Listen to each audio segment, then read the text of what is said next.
Hey, what's up, Macro students? It's Mr. Clarke, and this is an asynchronous video for you guys to watch during asynchronous time, obviously. And I'm back in my classroom and excited to get back after it and to have you guys back in class. But this is a video that you guys can watch during asynchronous time, and we'll talk you through some of the practice and give you some practice on topic 2.1, which is GDP and how to quantify and count GDP. So let's get right into it. We kind of left off right around here in our last class. We talked about the circular flow model. We talked about what GDP is. And there's three different ways, right, to count GDP. You could look at the sale of a finished car on a car lot. You could also look at the salary I received from the Woodstock School District for my services, for my human capital. You could look at the sale of certain parts from one company to another to make a finished product. You could look at somebody's profit by selling land. So much money exchange goes from person to person, business to business throughout our economy and other world economies. You have to come up with different ways to count it. So these are the three ways. The income approach, just in a nutshell, you're welcome to jot this down on your own or look it up. So one way to remember the income approach, or just the basics to it, the income approach looks at income, profits, money people have made through the sale of land, through the sale of their services, their labor. Okay, so like my salary would be counted using the income approach. If your parents get their taxes done by somebody and they pay like somebody to H&R Block to do their taxes, they're providing a service, they're giving them money. That's the income approach. That wage would be counted towards that person at H&R Block's income. So income is important, because people use that money and they spend it in the economy, maybe on finished goods and services. So you need to count income. It's part of GDP. It resembles production, right? I'm providing a service. H&R Block is providing a service. A real estate agent sells land. They're providing a service and they get paid for it. Income approach. All right.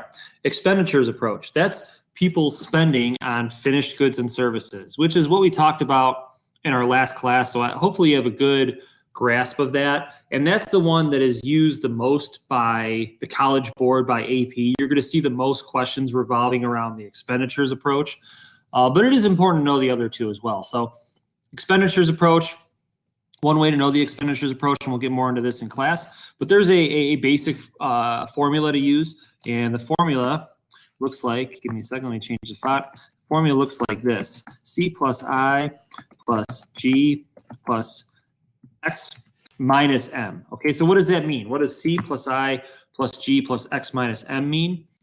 Okay, consumption. You go and you buy a pen, you buy a water bottle, that counts towards consumption. You buy a baseball hat, consumption, right? So all of you guys have contributed to GDP in some way or another using consumption.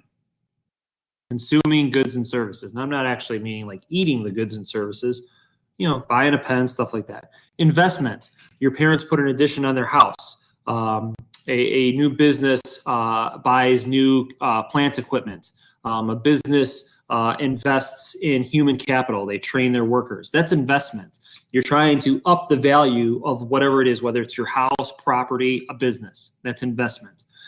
Government is the G, that stands for government spending. So the government spends money on the postal service, infrastructure, roads, bridges, highways, the military, government spending, okay? Exports, things we make here. So say we make a baseball hat here, and then somebody in France buys the hat.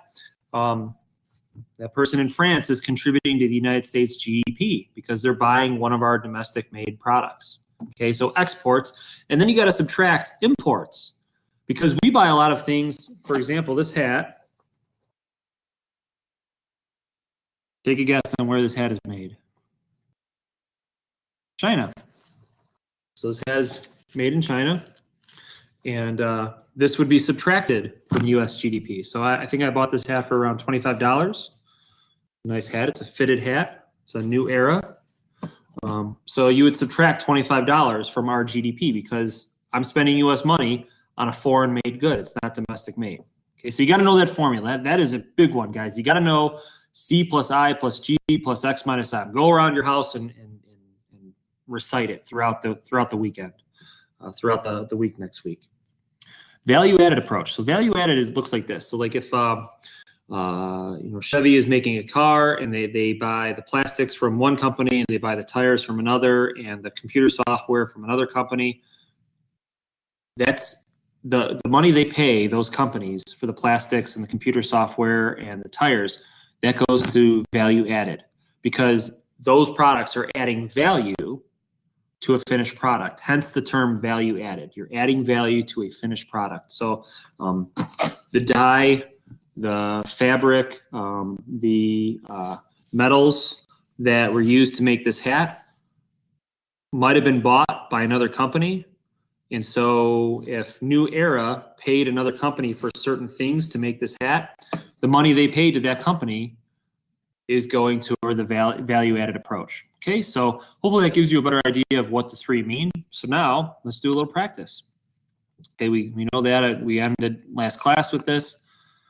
So really quick, if you look through these, teachers in DeKalb, that would be like income, right? A phone made in California. These would be expenditures. These two. Plumbing service from Woodstock, that'd be income approach.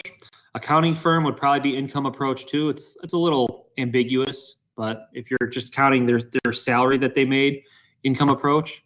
So let's get into it. Normally, if you were here in person, we'd walk around the room and determine if these scenarios would count towards GDP, if at all, and if they do, how would they be counted? Would they be counted using value added, expenditures, or income approach? So let's get right into it. Okay, pause the video and then think about it. Does it count towards GDP? Yes or no? And then if so, which approach would you use?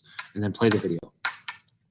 Okay, so Chevy purchases tires to put on cars they're producing. Okay, so the tires, we're assuming they're buying and paying another company for, whether it's Firestone or whatever. And that's adding value to Chevy's final product. So yes, it would count towards GDP, and it would count using the value-added approach. Okay. Farmer purchases a new tractor. Okay. Pause it. Okay. Farmer buys a brand new tractor. Yes, it's counted using the expenditures approach. The farmer is spending money on a new tractor from John Deere or Granger, whoever. Plumber purchases a 2-year-old used truck. If you play the video, this would not count towards current year GDP. All right. So let's say this truck was built in 2018 and it's still sitting on the lot. Okay. Now a plumber comes along and he needs the truck for his business and he pays for it. Right. It's still new. Nobody else owned it.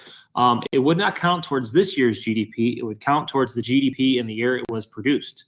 So it would, the U.S. government, the Bureau of Labor Statistics and other think tanks, they go back and revise GDP for about maybe like the last 8 to 10 years, because there's certain goods and services that are made in that time that don't get consumed or sold at that point. So that's constantly revised. Cashing a U.S. government bond. The answer is no, because this does not resemble production. Okay, this isn't going towards anybody's income. Now, if the government were then to take that money and then spend it, that would count towards government spending. But no, just cashing a bond for money, it doesn't resemble production.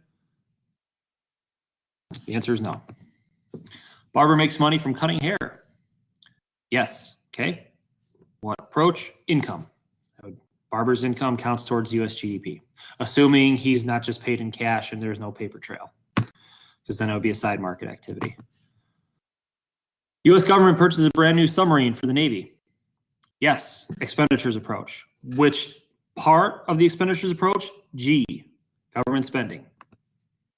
High school student babysits, receives cash. No, this is a side market activity, because technically we're assuming that the student isn't reporting this on taxes and is just pocketing the money and is not paying taxes on it. So no. New hammer is sold to Menards. Yes. Expenditures approach. Okay. So hopefully by now, guys, you have a better understanding of what GDP is, the three methods, and how to differentiate between, what goes towards value added, what goes towards income, and what goes towards expenditures. All right. So right now, what I'd like you to do after watching this, hopefully you feel more confident about it. All right, let me blow this up and take you through it. So there's 3 ways to count GDP, like I just talked about. And if you watch this is the expenditures approach. I'm sorry, this is the value added approach. This is the expenditures approach. And I already talked about the formula there. And this is the income approach. You just add up all the income. So that would be like rent, profits, wages. I think I'm missing one. To value added, it's what you made in your sales minus you subtract your intermediate goods. So I mentioned like the tires, the computer software, what else did I say? The plastics. To make a car, you would subtract what you paid for that car. Your value added is your final sale of the car, subtracting what it cost to make the car, what you paid for other companies for intermediate goods. So put this to practice. Now I give you an example here of this is to make one car, and you need ore, which becomes steel, which then goes American Motors to make a car. So American Motors sells this car for $21,500. And so now, of that $21,500, you have to subtract what they paid for their inputs, right? So what they paid for their inputs is right here.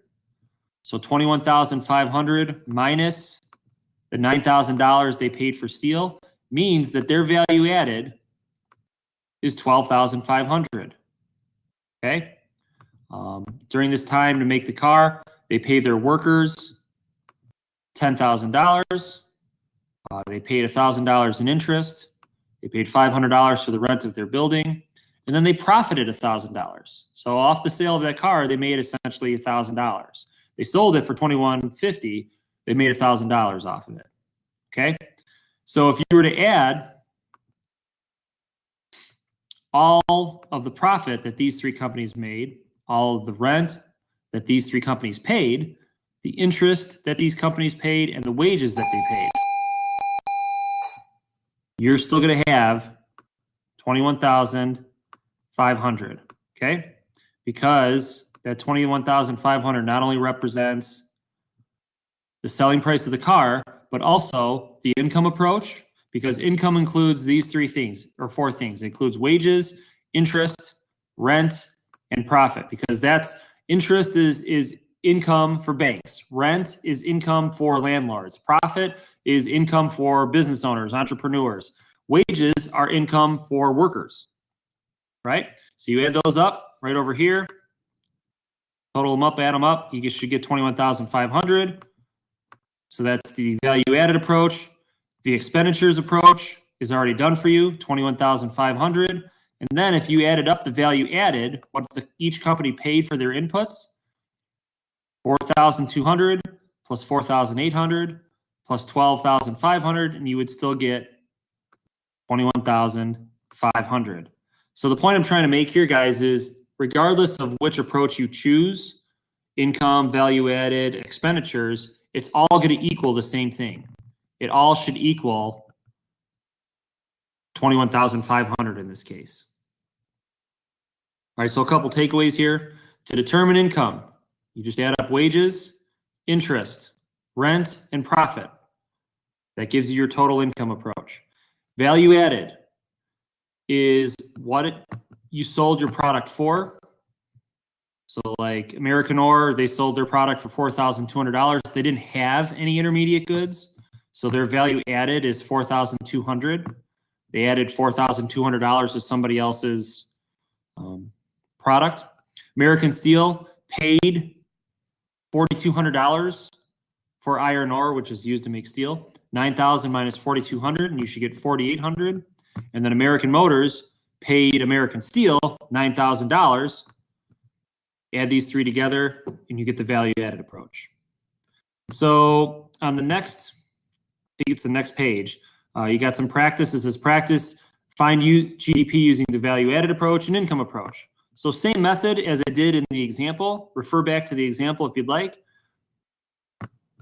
Okay, you got some more practice. Now this one, find GDP using the expenditures approach. Remember, we're talking about here, B plus I plus G plus X minus M, okay? So there's gonna be a couple factors here that you're not gonna count, all right? Expenditures approach, Same method, C plus I plus G plus X minus M. And then one more practice using the value added and income approach. All right. Follow the instructions. Email me with questions or bring them to the afternoon session. When you're done, make a copy of this or take a picture of your work and turn it into Canvas assignments. All right, guys. Good luck. Talk to you soon.